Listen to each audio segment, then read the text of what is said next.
नमस्कार, मैं प्रतीक्षा पांडे और आप देख रहे हैं आपका अपना न्यूज चैनल हर्ष न्यूज। देसी भी विदेशी भी। आइए रुक करते हैं कुछ प्रमुख खबरों की ओर। अनीता चौधरी हत्या का आरोपी हुआ गिरफ्तार। आधी रात में हाफ एनकाउंटर में पुलिस ने दबोचा। झारखंड में इंसानों और हाथियों के बीच चल रहा संघर्ष। 15 दिन में 18 लोगों की हुई मौत। बांग्लादेश के भारत में T20 न खेलने पर बीसीसीआई का पहला रिएक्शन आया सामने। भारत के बाहर मैच खेलना चाहता है बांग्लादेश। ईरान में महिलाओं का दिखा अनोखा प्रदर्शन। खामेनेई की तस्वीरों को जलाकर जला रही सिगरेट। पाकिस्तान गृह मंत्रालय पर टिकी है सरबजीत की भारत वापसी। यात्रा परमिट जारी होने के बाद भेजा जाएगा भारत। झांसी की पहली महिला ऑटो ड्राइवर अनीता चौधरी की हत्या के मामले में पुलिस को बड़ी सफलता मिली है। 4 दिन से फरार चल रहे मुख्य आरोपी को पुलिस ने हाफ एनकाउंटर के बाद गिरफ्तार कर लिया है। आरोपी के पास से तमंचा और कारतूस बरामद किए गए हैं। पुलिस के मुताबिक आरोपी पिछले 4 दिनों से फरार चल रहा था। गिरफ्तारी से बचने के लिए उसने पुलिस को गुमराह करने की कोशिश की और बरुआ सागर थाना क्षेत्र में बेतवा नदी के नोट घाट पुल पर अपनी कार छोड़कर फरार हो गया।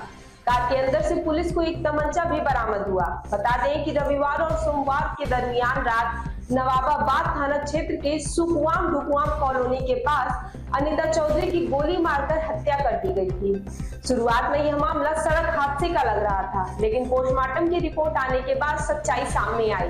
पोस्टमार्टम में खुलासा हुआ कि अनीता की कनपटी में गोली मारी गई थी। गोली लगने के बाद वह गिर गई और गोली गले में ही फंसी रह गई, जिस वजह से शुरुआत में मामला एक्सीडेंट जैसा प्रतीत हुआ। बाद में पोस्टमार्टम में गोली मिलने से हत्या की पुष्टि हुई।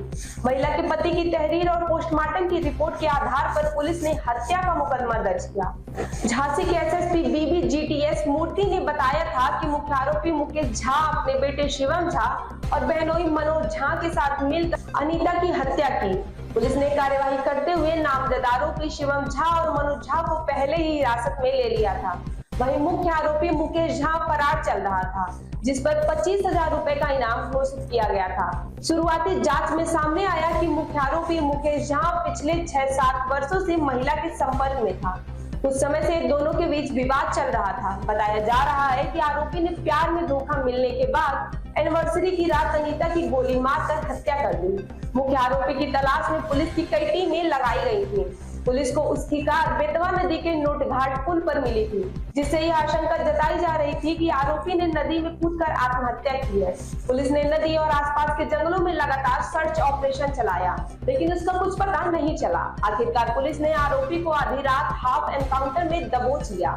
पुलिस के अनुसार आरोपी ने गिरफ्तारी से बचने की कोशिश की, जिसके बाद जवाबी कार्यवाही में उसे गोली लगी। मौके से तमंचा और कारतूस बरामद किए गए हैं। फिलहाल आरोपी का इलाज मेडिकल कॉलेज में चल रहा है और आगे की कानूनी कार्यवाही की जा रही है। झारखंड में इंसानों और जंगली जानवरों के बीच संघर्ष बढ़ा है। यही वजह है कि बीते 15 दिनों में हाथियों के हमलों में राज्य में 18 लोगों की जान चली गई। झारखंड के गढ़वा, हजारीबाग और पश्चिमी सिंहभूम जिले में बृहस्पतिवार हाथियों के अलग अलग हमलों में 4 लोगों की मौत हो गई। पश्चिमी सिंहभूम के तिलकुट्टी गांव में एक जंगली हाथी ने शुक्रवार तड़के एक नाबालिग और 40 वर्षीय प्रकाश मालवा को मार डाला।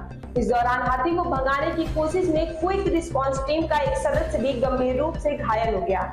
जिले में पिछले 15 दिनों में हाथियों के हमले से 18 लोग जान गंवा चुके हैं। गढ़वा के चिरका गाँव में एक जंगली हाथी ने मिट्टी का ढेर ढा दिया, जिसमें 52 वर्षीय गीता देवी की मौत हो गई। वन विभाग ने पीड़ित परिवार को 50,000 रुपए की अंतरिम राहत दी है। उधर हजारीबाग के बनहा गांव में भी शुक्रवार सुबह एक ग्रामीण हाथी का शिकार हो गया। अधिकारी हाथियों को खदेड़ने का प्रयास कर रहे हैं। बांग्लादेश के तेज गेंदबाज मुस्तफिजुर रहमान को आईपीएल से रिलीज करने के बाद काफी बवाल मचा हुआ है। बता दें कि अगले महीने सह मेजबानी में भारत और श्रीलंका में आईसीसी T20 वर्ल्ड कप होने वाला है। 7 फरवरी से टूर्नामेंट का आगाज होगा। उससे पहले अब बड़ा विवाद खड़ा हो गया है। मुस्तफिजुर रहमान को आईपीएल से निकाले जाने के बाद बांग्लादेश ने फैसला किया है कि वे T20 वर्ल्ड कप 2026 के लिए भारत नहीं जाएंगे। साथ ही उन्होंने आईसीसी से रिक्वेस्ट भी की है कि उनके भारत में होने वाले T20 वर्ल्ड कप मैच को भारत के बाहर करवाया जाए। अब इस पूरे मामले पर बीसीसीआई का पहला रिएक्शन सामने आया है। आपको बता दें कि बीते शुक्रवार को बीसीसीआई की मुंबई में एक मीटिंग हुई। ऐसे में बीसीसीआई के सचिव देवजीत सैकिया से जब सवाल पूछा गया कि बांग्लादेश भारत आने से मना कर रहा है और अपने मैच भारत से बाहर करने को कह रहा है, इस मामले पर देवजीत सैकिया ने पीटीआई से कहा कि यह मीटिंग सीओई के लिए है और अन्य क्रिकेटरों से जुड़े मामले के लिए थी। इसके बारे में बात करना हमारा डोमेन नहीं है। बीसीसीआई सचिव देवजीत सैकिया ने मुंबई में हुई मीटिंग को लेकर ट्वीट भी किया। उन्होंने मीटिंग की 2 फोटो शेयर करते हुए लिखा, आज मुंबई में बीसीसीआई की 2 पदाधिकारियों की उपस्थिति में बीसीसीआई के सेंटर ऑफ एक्सीलेंस के हेड बीसीसीएस लक्ष्मण के साथ एक उपयोगी बैठक हुई। वर्तमान गतिविधियों की समीक्षा की गई और भारत की क्रिकेट प्रतिभाओं को और मजबूत करने के उद्देश्य से सेंटर के भविष्य के मार्ग का रोडमैप बनाया गया। मीटिंग में बीसीसीआई प्रेसिडेंट मिथुन मनहास, वाइस प्रेसिडेंट राजीव शुक्ला और ज्वाइंट सेक्रेटरी प्रवतेश भाटिया भी मौजूद थे। ईरान में महंगाई और आर्थिक संकट के विरोध में शुरू हुआ आंदोलन अब सर्वोच्च धार्मिक नेता आयतुल्लाह अली खामेनेई के खिलाफ जन आक्रोश का रूप ले चुका है।